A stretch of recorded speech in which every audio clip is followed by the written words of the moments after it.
ANMAtalks is an initiative for sharing knowledge between students, staff, and management of the Nordic and Baltic Academies for Higher Music Education and anyone else interested. Welcome to this 18th edition. ANMAtalks, empowering teaching staff. What are the challenges? So, welcome everyone to the session, and I'm going to start off by asking our panel to introduce yourselves. So, Petra, is it okay to start with you? Yes. Thank you. My name is Petra Frank, and I worked for 6 years as the head of the Department of Music and Drama in Gothenburg at the University of Gothenburg. Before that, I was at the Dance and Circus University in Stockholm. So I've been in both these areas of music and stage educations and research. Thank you very much, Petra. Thomas. Hello, I'm Thomas Dahl. I'm a guitar player. I'm teaching at the Greek Academy in Bergen. Guitar ensemble, also supervise PhDs. Thank you, Thomas. Signe. Yes, hello. I'm Signe Bisgaard from Denmark, Aarhus Royal Academy of Music. And I'm head of the composition department and also our department in Holstebro about the music and co-creation. Thank you. And Markus. Good morning. My name is Markus Utrio.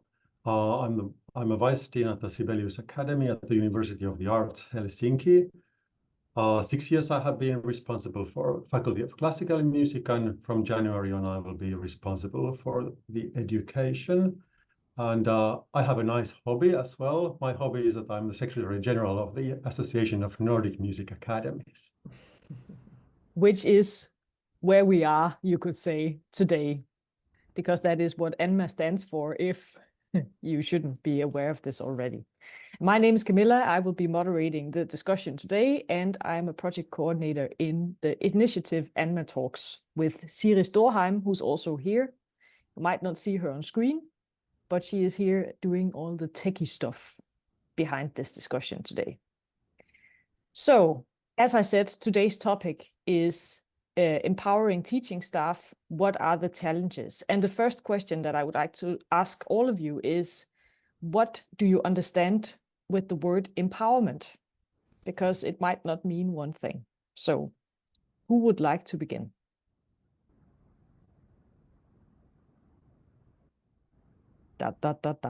Signe. Yes.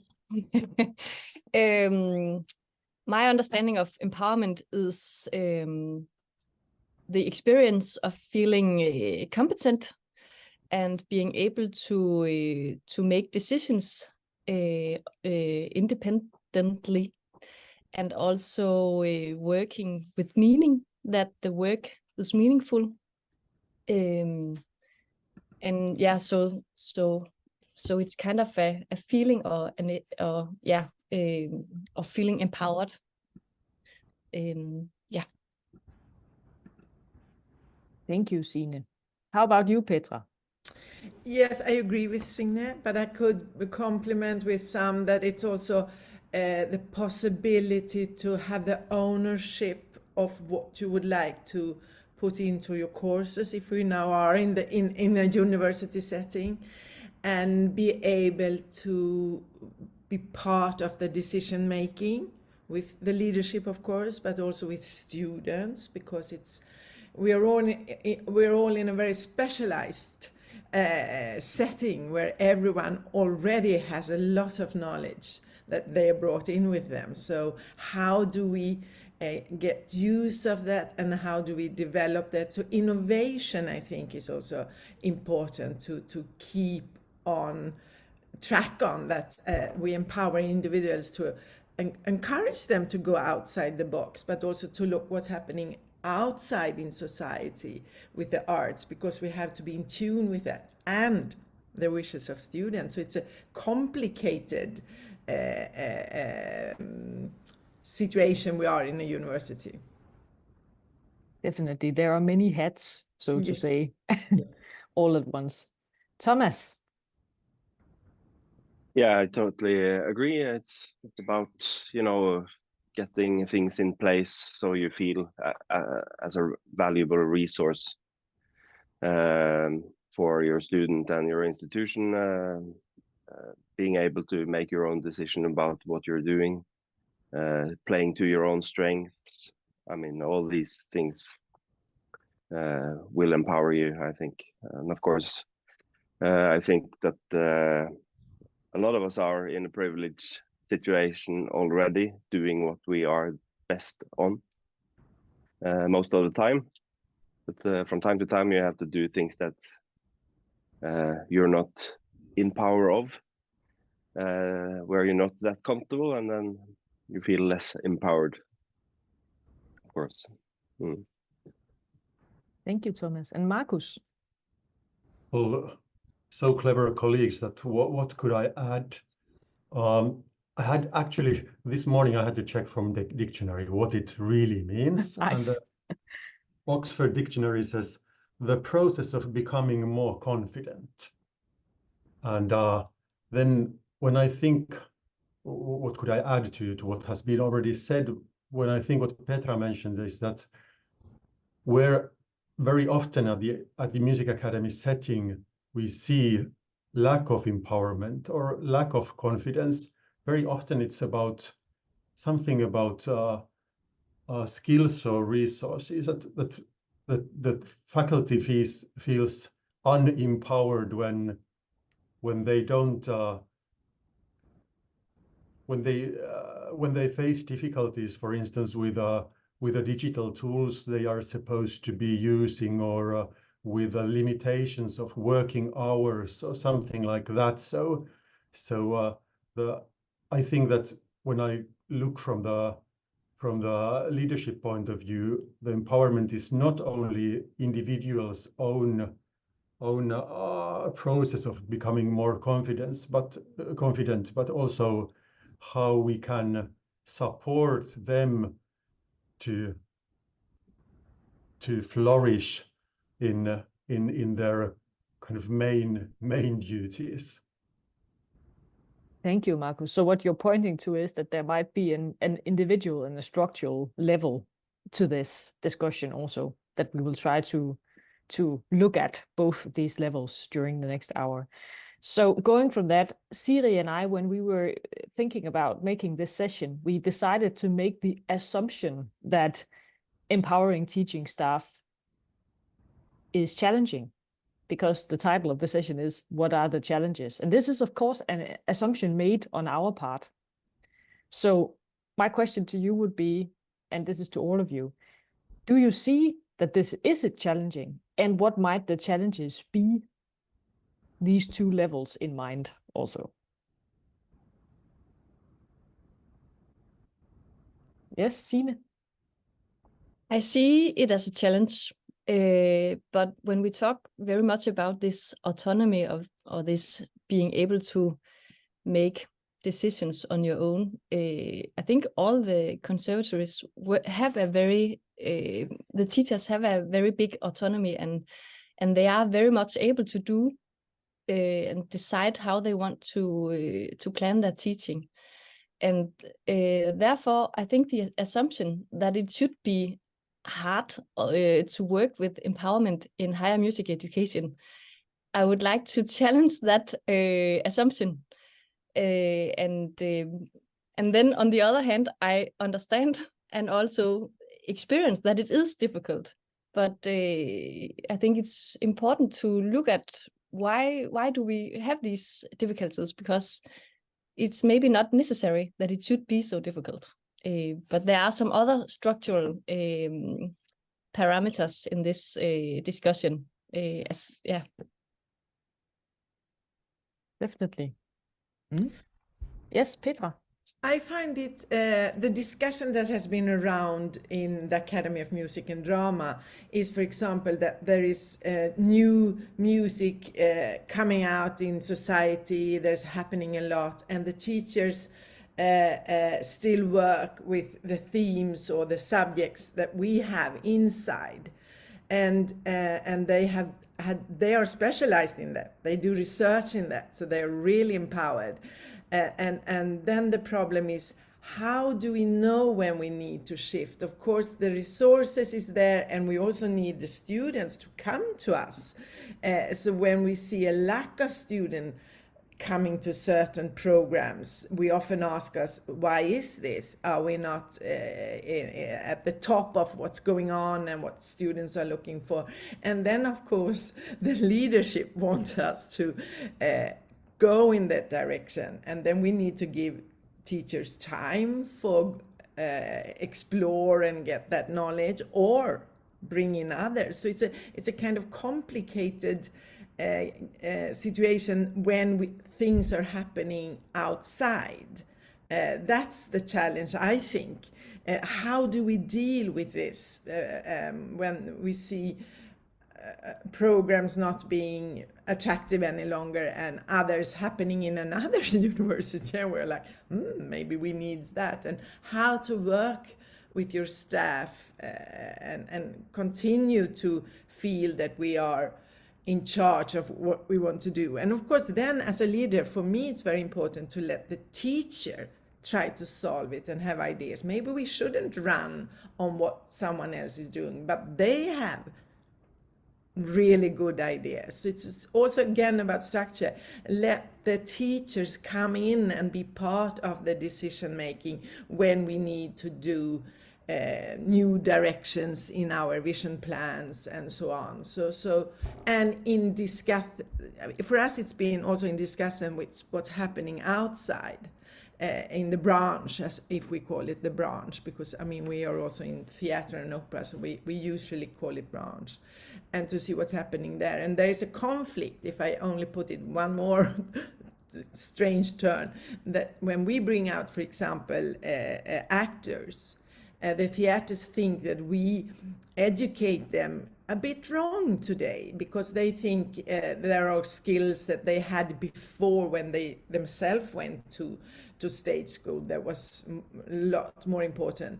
And we try to say, but see what the actors students have with them. Maybe they bring out new knowledge out to the theater, because of course research inside the university make us give students new knowledge that is not implemented yet in different music or stage societies. So this is a conflict, I feel, how to work with this to empower students to feel that they are on the right spot, the teachers, but also the branch to feel that we are in a dialogue with the development. So that's the really conflict for us. Yes, Markus. Well, that's really important point what you pointed out, Petra, about the discussions, so that the whole faculty, the whole academic staff has the possibility of sharing their views and knowledge. But in my experience, we face then another problem, because I don't know, yeah, maybe I dare to say this even on tape, that when everybody is allowed to say their opinion, then everybody assumes that now I've said my opinion, now we do like I said. So it doesn't go into dialogue. But very often when very highly appreciated experts have their possibility to say out their opinion, they know that it's really important for them, and they kind of think that this is the truth, and now everybody has heard it, and we go just like I said. And then when we have 400 teachers like this, it becomes really difficult, because we got actually totally opposite views on the same problems. Like you mentioned, Petra, the problem about some program doesn't having not enough applicants. We have some programs with the same problem, and the solutions they are totally opposite. One is saying this solution, and the other one is saying exactly the opposite. And then it's a challenge to the leadership. How do we proceed from this? So now I come back to Camilla's question, whether this empowerment is a challenge. I think it is a challenge, because when we are dealing with really top-class experts who are really sure and secure about their views, it's really difficult to guide the big ship into one direction when everybody is kind of convinced that their direction is the only right one. Thomas? That's of course also a thing with, I mean, a lot of these teachers work very much alone with, they have their classes and their communication is based mainly towards the students. So they are never mirrored or seldom mirrored in colleagues. So colleagues don't know what they're doing, and they don't know what the colleagues might think about what they're doing. So there's an issue there where they don't really know where they stand when it comes to their colleagues. They get the feedback from the students, but they don't know what their colleagues think or might think. So they might think that they might think, you know, you get that spiral going. So having informal meeting places has proven to be a very nice thing here at the Greek Academy, where we have these forums where we have panel talks with students and their teachers, and discussing projects that the students are doing or the teachers are doing, and it's like an open forum where we can have discussions around it and Q&A, and every Friday, the last Friday of every month, which has been really nice. It's new this autumn. Of course, we're a small institution with 350 people altogether, so, or students, maybe we are close to 500 in total. So so it's easy to do, but yeah, informal meetings places is seems to be a nice thing. Thank you, Thomas. That's a nice idea. I think this ties back to actually what you said, Signe, about autonomy. So I would like to do like a backflip towards that a little bit, because a question that popped up in my mind when I heard the word autonomy. I believe you're completely right, all of you, that you do have a lot of autonomy as a teacher in a higher music education. But my question to you is, do you think that the teachers know? Do they see it as autonomy? Or what do you think? And do you get my question? Yeah. Yeah, Markus. Yeah, this is one thing that came across my mind when I thought about this topic of teachers' empowerment.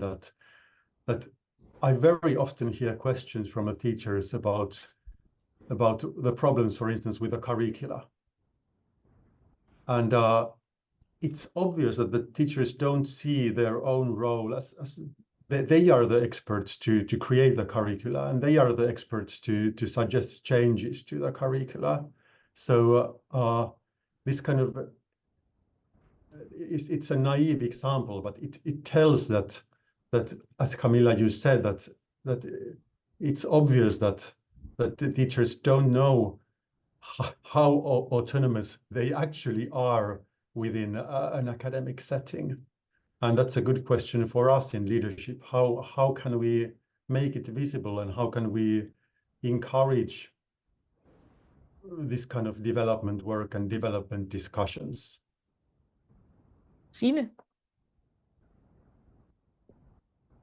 I'm thinking it sounds really interesting, this informal meeting sessions that you have in Bergen. But there's also something about us as leaders, maybe also daring to take some of the autonomy away. Maybe we took for granted that the teachers want this autonomy, and if they don't really experience it as autonomy, as you also said, Markus, I think there's also a potential in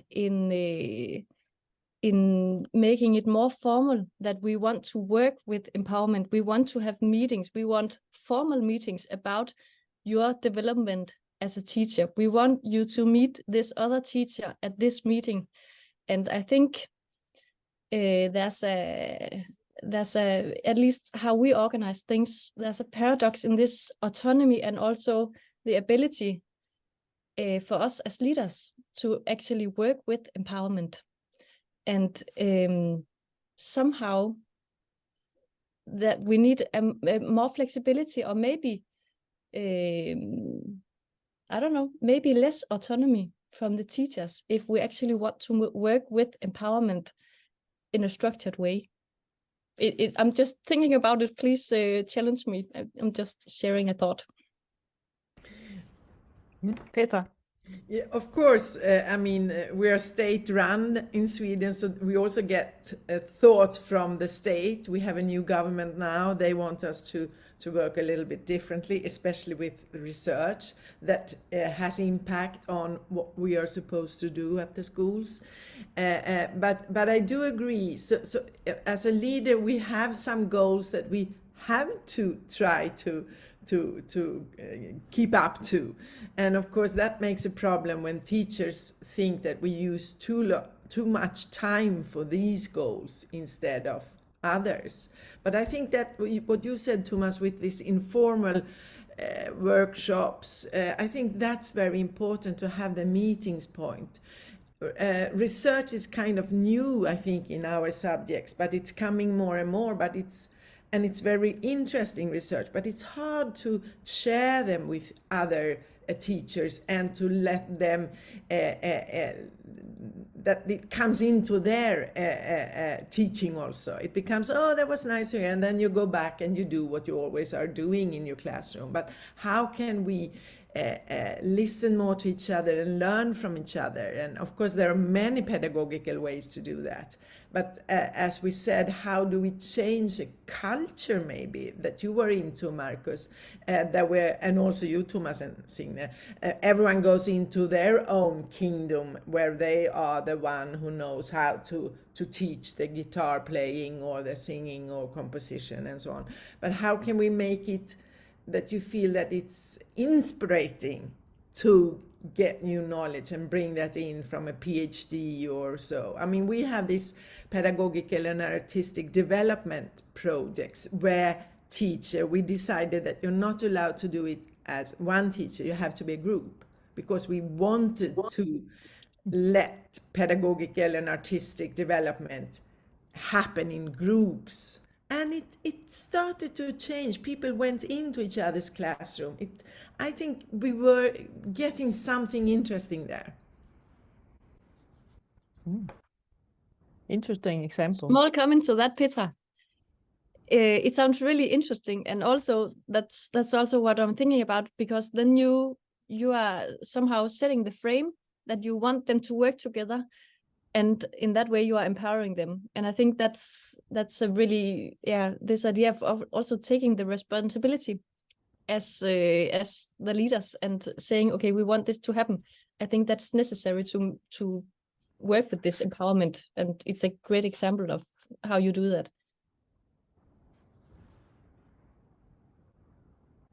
Definitely.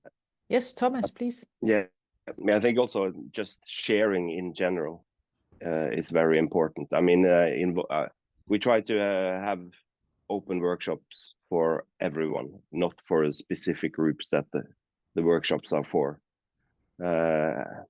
Just so people can see what people are doing other places in the house.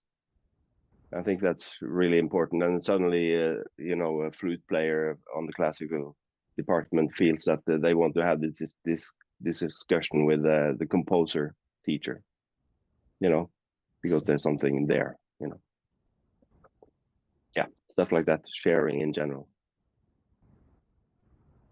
So another thing that I'm hearing in this, and again, please challenge me on what I'm saying here, is that there might be a part of this that's also about how do you view yourself as a teacher within the institution? What does it mean to be part of the institution? Do you feel that you belong to, as you say, Marcus, a common direction, for instance, and do you understand what that direction is, and maybe why even it is what it is? I could imagine that this would be one of the challenging aspects of working with teaching staff empowerment, because where can you, as you say, Signe, how can you create the framework where you also give people the opportunity to meet if the culture of that is not there yet? So with this long, blurry introduction, my question would be, how could you, from a structural point of view, support that kind of culture, you think? One example, of course, is what you're doing, Thomas, already with the informal meetings. But can you think of anything else on a very practical level that could enhance a culture like that? Yes, Peter. In Sweden, we changed for some years ago the quality system, how we see that we have quality and how we develop a university. Before, it was the state giving us questions and they came to us and they checked. Now we build our own systems. And at the Academy of Music and Drama, we decided to have each department, so that it's the classical and church music, for example, the theater, all the stage education, so they're separate. This might be, you could develop, and then we sit there for a whole day. Each group, each education put question they want help with. So it's a kind of informal discussion and giving peers to peers quality discussion about what's going on, why it's not working, did you try this? And since we started this 2-3 years ago, I notice that people go in and talk a lot more and think maybe the way we did it can be a help for the actors program and so on. And then we, on the afternoon, we have a common theme. How do we, for example, have better contact with the branch and let us have a dialogue where we have exchange with students and knowledge in a more professional and organized way? Then everyone helped there. I mean, it was different in music, it was different in stage. So this, I notice, open also up attitude of every voice is important. We can get good ideas and maybe no, this will never work. Because as you said, Marcus, it's strong people with strong ideas. But then we can really challenge it. So I think this is a bit new in our house. Mm-hmm.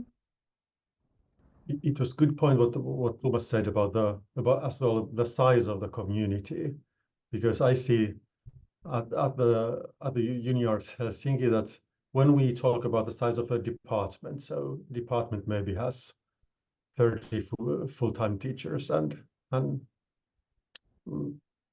some part-time teachers in addition. So that's kind of a setting where you can create community and where you can create dialogue and where you can create discussions. And then when we think about the or the academy level, so then when we have more than 200 full-time teachers, it becomes really challenging somehow to create opportunities for people to change ideas and to be inspired by others. And I find that this is a challenge that we have to conquer somehow, and we have started it, and we have created kind of a starting the term get-together. So one day together, the whole staff of the whole academy in late August or something like that. But it takes a lot of time before people realize that this really supports my everyday work, and this can support my empowerment. So it will be seen in the future whether people get motivated to take part.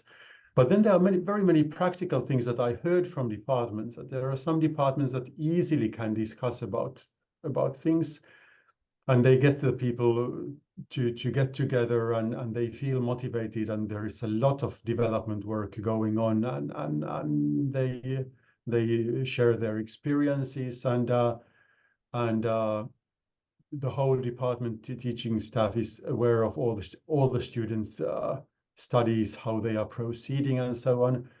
But then in some settings when our recruitment processes and what kind of specialist we are looking for, they kind of define what kind of people are working at our academy.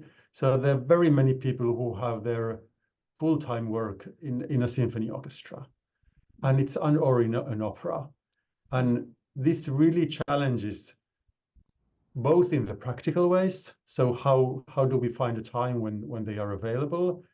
But I find that as well when we think about the faculty well-being, when I look at the results, I see that in these departments where many teachers have more working life duties than only to our academy, the well-being numbers are very much lower. The people are very stressed and they have difficulties in differentiating their working life and their free time. And so this is a huge challenge, I think, in the field, at least in the field of classical instruments. This is maybe most relevant to that.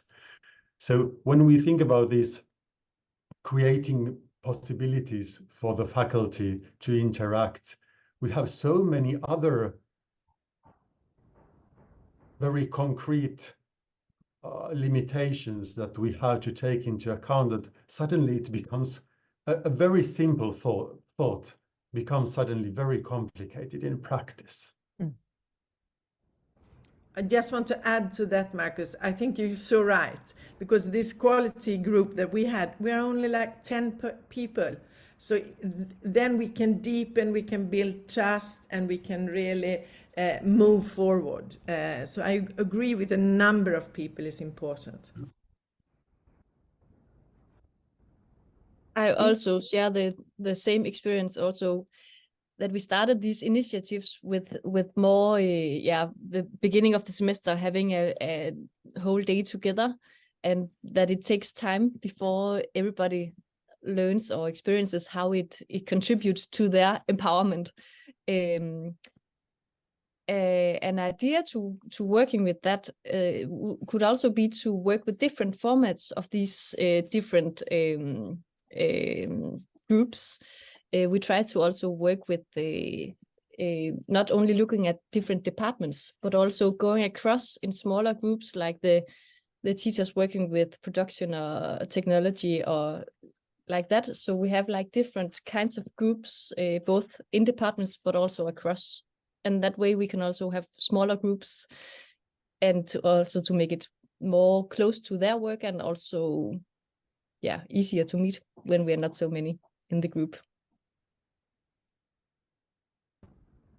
Building on this, I have another question that I want to ask you, and that is, so if we challenge again the idea of empowerment a little bit here, and this is not based on anything you say, this is just me coming up with funny things to ask you.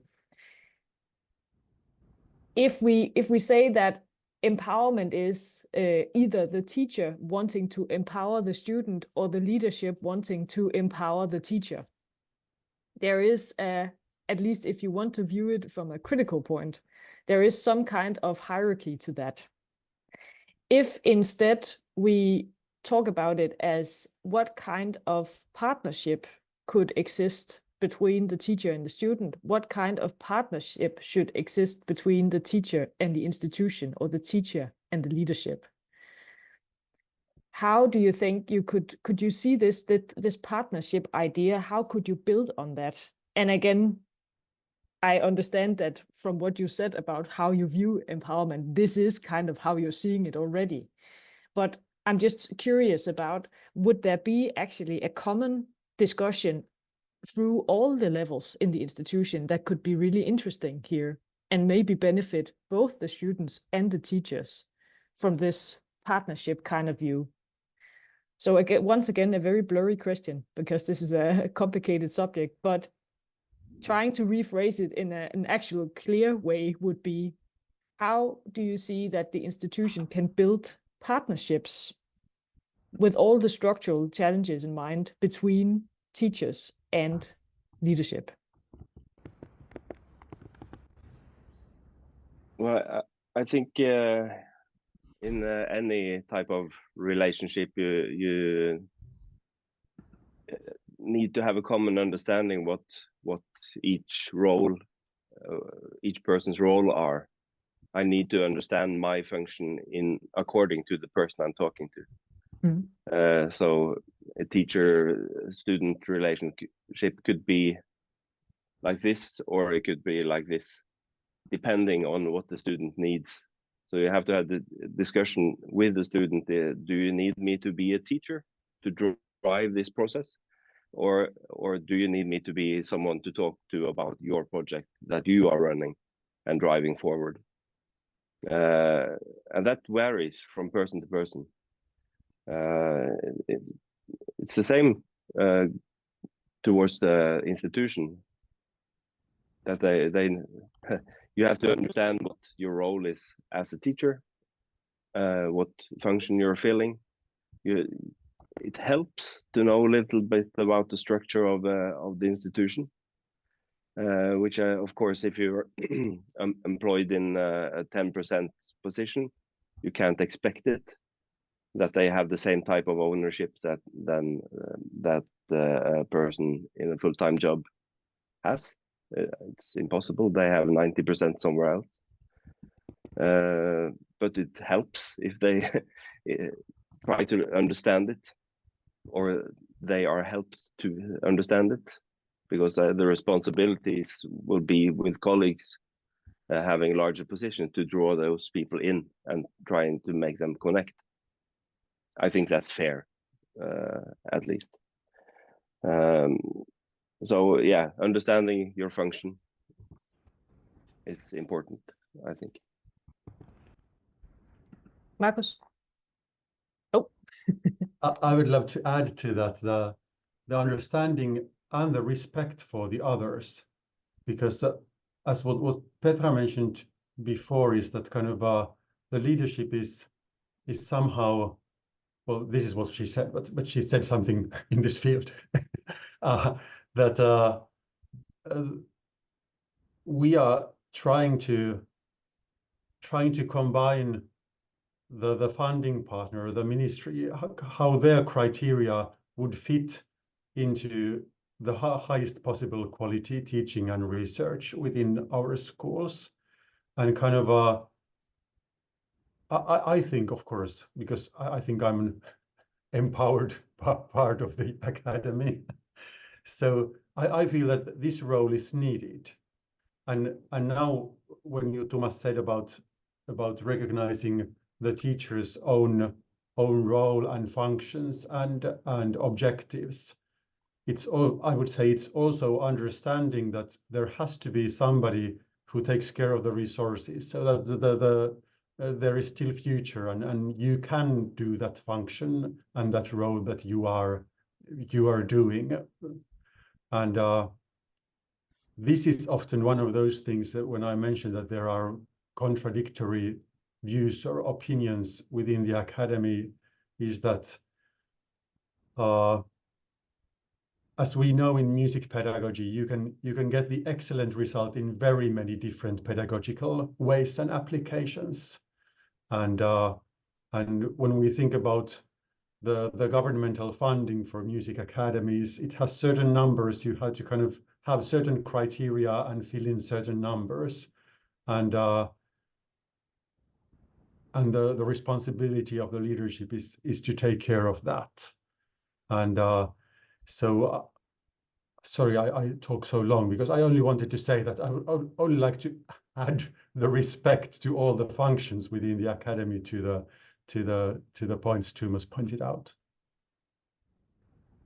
Can I add that? Because I think you're both very right. I mean, we need to clarify the roles and what we can understand of what is the responsibility for each one. But maybe we are not so good in how to really get feedback and how to give feedback. So it really motivates me to carry on working. and not making me shit. Everyone thought this was bad, and you get home and you can't work for weeks.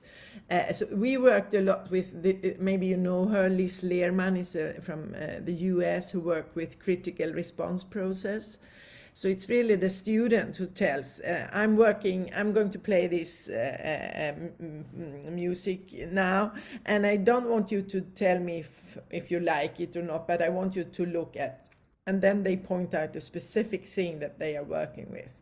And then they can go on asking if I give feedback and carry on. Maybe we need to be more brave and find good ways so that we feel empowered, everyone, to give each other feedback. For example, to us, Marcus, in the leading position, why do you now not listen to us, and why are everyone running into their rooms and doing whatever they always do instead of, I mean, now we have decided something.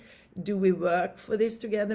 Maybe we need, and the teacher need to get good feedback from students, and students need to dare to bring out feedback. So maybe this is also part of how we together can be better in becoming this team where these roles are needed.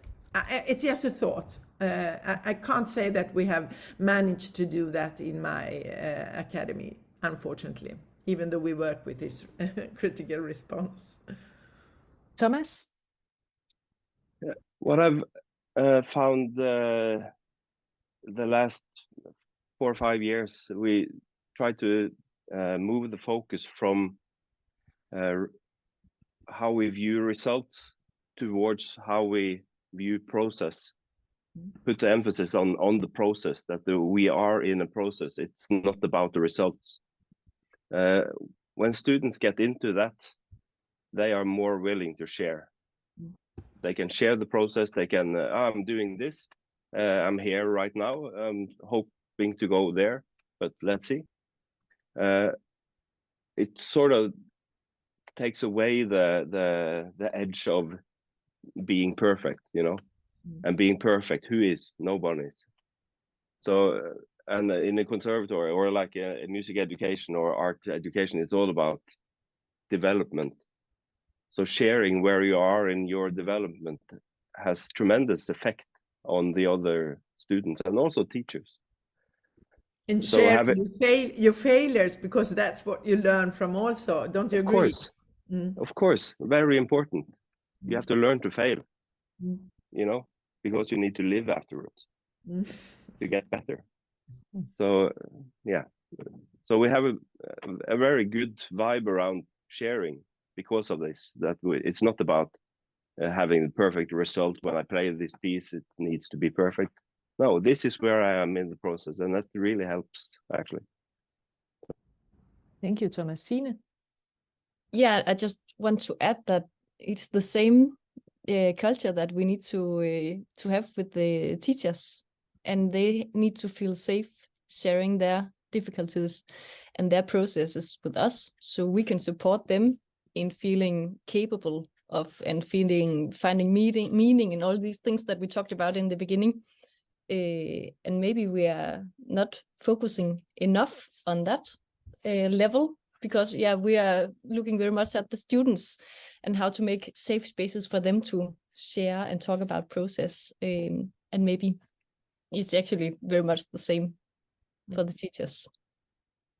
And building on that, Signe, I just had a thought about, do you as a teacher actually understand the student journey through the academy and what role you play in that? Coming back to the partnerships, Thomas, and the clear roles, because one thing is, of course, that you might know, and I'm saying might because it also changes, of course, know what other subjects do they have, when do they have these subjects, stuff like this. But I'm wondering if there would be a way to visualize these things in a way where you don't have to go and read the curriculum, but you actually have this idea that the student is on a journey and passes by you, but also passes by other people. And that maybe also lift a bit of the weight off the shoulders of the teachers, being the one to educate the student to success or failure. if you take it to the very extreme end, right? Because back to the autonomy paradox, if you are completely autonomous, you're also completely responsible, maybe, in your own mind, at least.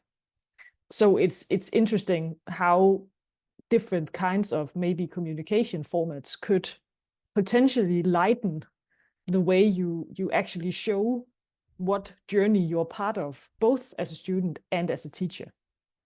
Just a thought from my end here. I think that it would be nice to hear if there is anyone in our audience who has a question or a comment to submit here. Remember that if you do so by actually speaking, you're being recorded. So I hope you're okay with this. Otherwise, you can write in the chat but do you have anything? Yes, Siri. Thank you for this conversation. I find it very, very interesting. For me, I think empowerment is tied together with building community. And at least from my experience, I have the feeling that especially main instrument teachers are quite lonely. In my academy, there was no place for teachers to hang out, no teachers' lounge, no teachers' lunchroom. How do you deal with this? Do you have like physical areas for teachers to meet just in the day-to-day teaching life? Good question. Yes, we do. Where is Yes, it? we do. But of course, it's tough for them to have. They come in and then they change time because you can't that time, or they have to be on a repetition. So it's hard to organize it. But there are there are rooms. That's not a problem. I think there are other problems due to what you said, because I recognize this. Can I ask a stupid question, Petra? Is the coffee machine in the same room as the sofas? Yes. Okay, great. Very important. Anyone else about the rooms? This is a very important point about the whole community, building community, like the everyday feel of community of teachers. And I very often hear that the teachers, and we have tried to organize so that the classrooms that teachers use within the same department are on the same corridor, so that they are close to each other, so that the string teachers are in the same building and in the same floor, so that they at least coincidentally would meet in the corridors. But I don't know whether this is kind of the right, whether this is the main problem, because I think the main problem is that very easily teachers approach to their job as that I have to teach these 16 hours a week, and everything else that happens in those other, how many, 24 hours or how many other hours there are in the week for the teachers, what happens there does not happen in the academy. It happens somewhere in their independent personal life. So understanding that being part of the faculty is not only giving 16 lessons a week, but is something more. And how could we support understanding of that would be one of the, I think, major steps in this path of empowerment. Good point, Marcus. And also, if I can add, their main workspace is the symphony orchestra, so they are really occupied there and don't have time to go into all the workshops or what's going on in research. And there it becomes a big distraction to meet, because the staff who is more often at the school are already in the discussion, in the loop, and they are not. And then also, as we have talked about this whole hour now, that do someone want also to listen to the ideas or my knowledge? The sharing is is a bit hard to get confidence in, especially with the ones coming in for a few hours and having individual lessons like you were asking, Syria. We found that hard. Thank you, Petra. Signe, oh, not Siri. Signe. Yeah, just a short comment. I really agree with the points you just mentioned. And I think we should also dare to ask if they want to be more part of the community. Just a thought, because maybe we sometimes assume that they have other places to go, and just to making sure that it's actually right. It would maybe be a good idea to ask and be sure that we invite everybody to being part. Very good point. Final question from my end before we round off this session, if you can say that, would be just briefly from each of you. What is the most important takeaway you feel that you've had from this discussion? And it can also be, of course, I have a million more questions, or I definitely see the same issues that I did before this. You're welcome to say anything, but it would be great if you would give us a hint on what you take away from this. I will do it as well, of course. Yeah. I think it's a very, I mean, just starting to think about the word helps to connect stuff within the institution in maybe a new way, or you think about it in a new way. I mean, there's no new information here, but how you connect it might be different. So I think it's always helpful to go into a thought process, either way you do it. Thank you, Thomas. Yes, very Marcus. many really interesting thoughts and kind of to concentrate on this topic. So lots of interesting stuff, but kind of one sentence that somehow made me shake was what Signe said about us so easily concentrating always on the students and maybe forgetting the teachers. I don't know if that was kind of it. I don't know if that was the main message to me, but it was something that made me shake. Thank you, Marcus. I was thinking of this with the rules again,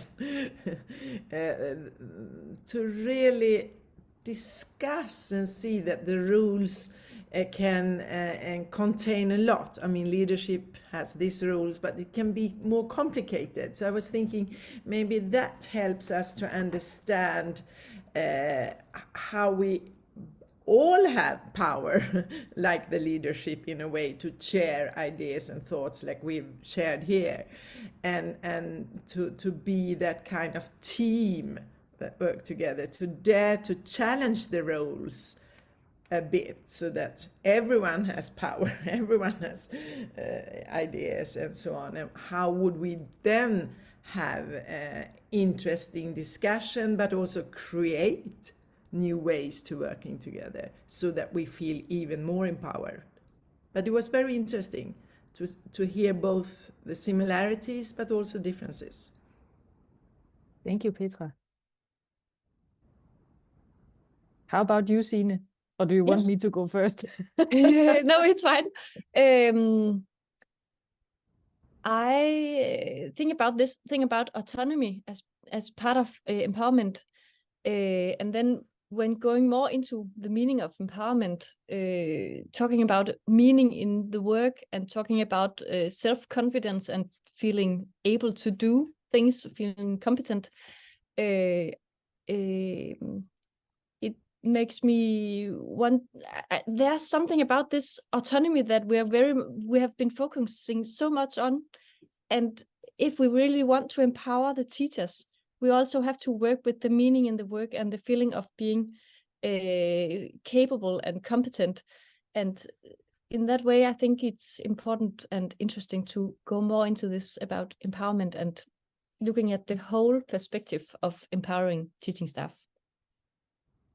Thank you very much, Stine. And from my end, I think it is thinking more about this idea of partnerships. How does a partnership with a full-time teacher look? How does a partnership with a hourly paid teaching staff look? How does my own partnership with the institution look, and with the students? And what are the similarities there?